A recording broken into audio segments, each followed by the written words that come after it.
everyone. Today I am going to start this ICSE Civics of Class 8 और मैं second chapter से शुरू कर रही हूँ.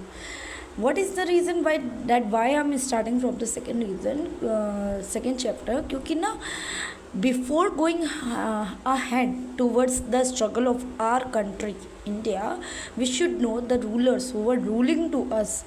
उनका भी अपना एक स्ट्रगल था. जो ये नेशनलिज्म है ना, ये नेशनलिज्म एकदम से नहीं आई है, ये नेशनलिज्म इन्हीं से आई है. अब सबसे बड़ी बात ये होती है नेशनलिज्म होता क्या है. तो नेशनलिज्म ऐसी फीलिंग थी, ऐसी चीज़ थी जो 18th सेंचुरी में हुई और ये एक पर्टिकुलर नेशन से शुरू होती है. स्पेशली कहने का मतलब ये है कि एक ऐसा देश जहाँ पर लोग मतलब खुद रूल करते हों. ठीक है, इसका एम क्या होता है? To build and maintain a single national identity. For example, अगर हम किसी को भी इंडिया में रहने वाले आदमी को किसी से भी कह दिया कि हु आर यू, अगर उसने कह दिया I am Indian, by this word Indian only हमें समझ में आता है कि ये इंसान इंडिया में ही रहता है. तो ये इंडियन वर्ड क्या है? It is showing our nationality. The same way they are telling us we are the single national identity based on the combination of social characteristic, culture, ethnicity, geographical location, language, politic, religion, tradition, ये सब की सब जिनकी खुद की एक singular history हो, जिसने अपने नेशन के लिए कोई कुर्बानी दी हो या उनके अंदर फीलिंग हो ब्रदरहुड की. ऐसी चीज़ें जब एक साथ लोगों को एकजुट लाती है, यूनाइट करती है, तो उसको हम कहीं ना कहीं नेशनलिटी कहते हैं. Now the ages of revolution की बात करें हम, तो ये टोटली नेशनलिज्म के ऊपर ही इंस्पायर्ड है. ये कब शुरू हुआ? 1763 से लेके 1848, जिसमें काफ़ी ज़्यादा आप कह सकते हैं रेवोल्यूशन स्टार्ट हो गए थे. During this period major revolution break out that would alter the course of modern history, जिसने मॉडर्न हिस्ट्री को टोटली चेंज कर दिया. American revolution took place. पहला अमेरिकन रेवोल्यूशन जो कि 1763 से लेके 83 तक के रहा और जिसके कारण से अमेरिका को इंडिपेंडेंस मिली. किससे? ग्रेट ब्रिटेन से. उन्होंने अपना देश बनाया United states of America. The French revolution जो कि 1789 से लेके 1799 तक के हुआ, जिन्होंने किंग लुइस 16 को उठा के उसको फेंक दिया और एक जो हमारा फ्रेंच है उसने फर्स्ट फ्रेंच रिपब्लिक बनाया. अब यहाँ पर क्या है? What do you mean by the term of Republic? Republic एक ऐसी चीज़ होती है जहाँ पर कोई राजा नहीं रूल कर रहा होता है, जहाँ पर लोग अपने रिप्रेजेंटेटिव को खड़ा करते हो, वो उनके बदले में क्या करता है? रूल करता है. Okay, so American war of independence. The American war of independence अगर हम इसकी बात करें तो the American war of independence जो कि 1763 से 1780 तक के हुआ और ये जो है ये टाइम पीरियड रिवोल्यूशनरी वॉर या अमेरिकन रिवोल्यूशन के नाम से जाना गया. It arose from growing tension between the residents of Britain 13 northern American colonies and the colonial government which represented the British Crown. The Battle of Lexington, Concord in 1795 initiated the American War of Independence. अब पहली बात हुई, हम America कह रहे, ये American बने कैसे? इन्होंने अपने आप को कैसे कह दिया कि वी आर अमेरिकन्स? तो इसकी स्टोरी अगर हम बोलें, इसकी स्टोरी भी आपको पता ही चल जाएगी. I will tell you later. लेकिन कहा जाता है कि 13 कॉलोनीज जो कि नॉर्थ अमेरिका में आई थी, उनके ऊपर रूल कौन कर रहा था? ब्रिटिश क्राउन रूल कर रहा था. और इनके बीच में कौन कौन सी लड़ाई हुई? लेक्सिंगटन और कॉनकॉर्ड लड़ाई हुई, जिन्होंने अमेरिकन वॉर ऑफ इंडिपेंडेंस को कहीं ना कहीं बढ़ावा दिया.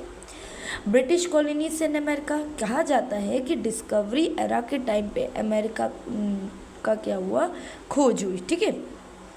Europeans began arriving in North America around 1500 में. ओटोमन टर्क्स थे, इन्होंने रिवॉल्ट मतलब कि यूरोप कंट्री में कहीं ना कहीं अटैक कर दिया था. इन्होंने मतलब अटैक कर दिया था.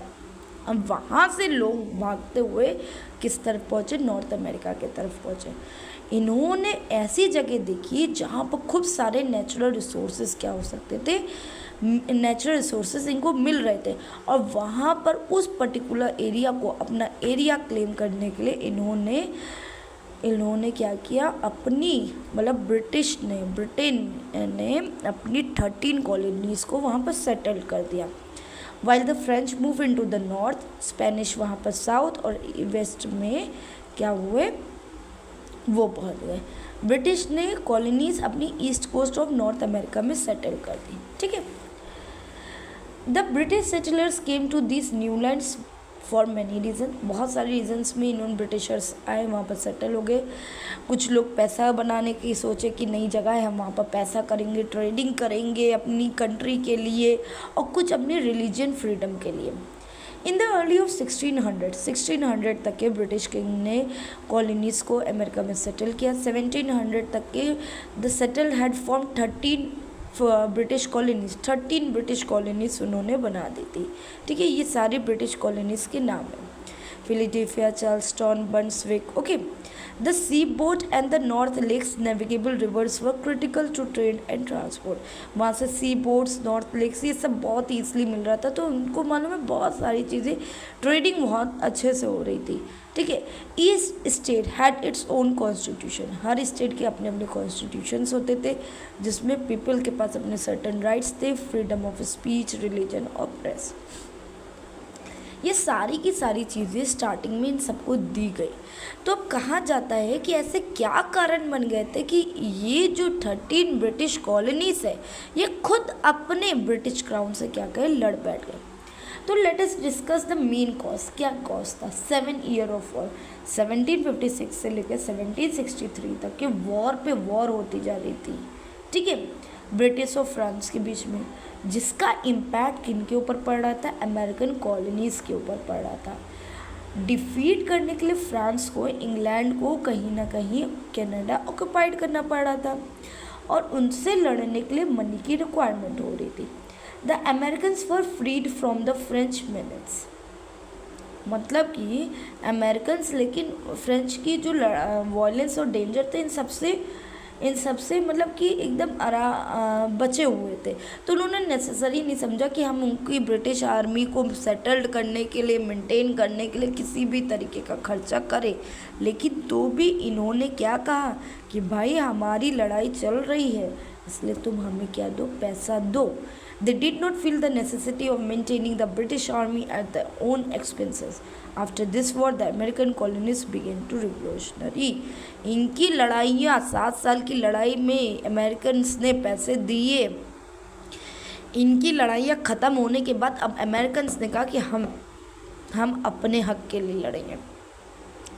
स्टैम्प एक्ट आ गया। अब ब्रिटिशर्स ने डिसाइड किया कि भाई जो लड़ाइयाँ हुई थी उसमें बहुत सारे एक्सपेंसेस ख़त्म हो गए थे, तो उन्होंने एक नया जरिया कमाने का देख लिया था। इन्होंने अमेरिकन से क्या कहा कि भाई आप जो भी डॉक्यूमेंट्स बनाएंगे उसमें एक ब्रिटिश गवर्नमेंट का स्टैम्प होना ज़रूरी है, और उस स्टैम्प में क्या होगा, हमारा पैसा, मतलब कि पैसा लगेगा। ठीक है, the government papers, legal documents and receipts should be written or printed on the stamp paper.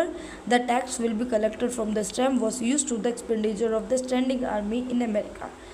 It created, ये क्या कर दिया, इसने क्या कर दिया, लोगों को, अमेरिकन लोगों को और भड़काने का काम कर दिया कि भाई अच्छा अब तुम ये भी काम करोगे। अब डिक्लेरेटरी एक्ट आ गया, पार्लियामेंट, इसके बाद स्टैम्प एक्ट के बाद क्या हुआ, डिक्लेरेटरी एक्ट आ गया। पार्लियामेंट ऑफ ब्रिटिश ने एक डिक्लेरेटरी एक्ट पास किया जो कि 1766 में था, और ये रिपेल्ड कर रहा था स्टैम्प एक्ट को। उन्होंने कहा कि भाई ये तुम्हारी, देखो, मदर कंट्री है, तो तुम्हारा राइट होता है इसको टैक्स देने का। ठीक है, लेकिन अमेरिकन्स ने क्या कर दिया कि हम किसी भी तरीके से टैक्स नहीं देंगे, और वहीं से रिवोल्यूशंस क्या हो गए, और भी ज़्यादा स्ट्रॉन्ग हो गए। Okay, for today I am winding it. हम कल से टाउनशिल्ड एक्ट से पढ़ेंगे, तब तक कि आप इस चीज़ को रिकॉल करिए। And if you are having any problem you can just message me on my comment section, I will clear this thing. Okay, till that, just read it. If you are able to understand, if you want to just join this journey with me, so then like, share and subscribe my channel. Till that, thank you so much. Have a good day.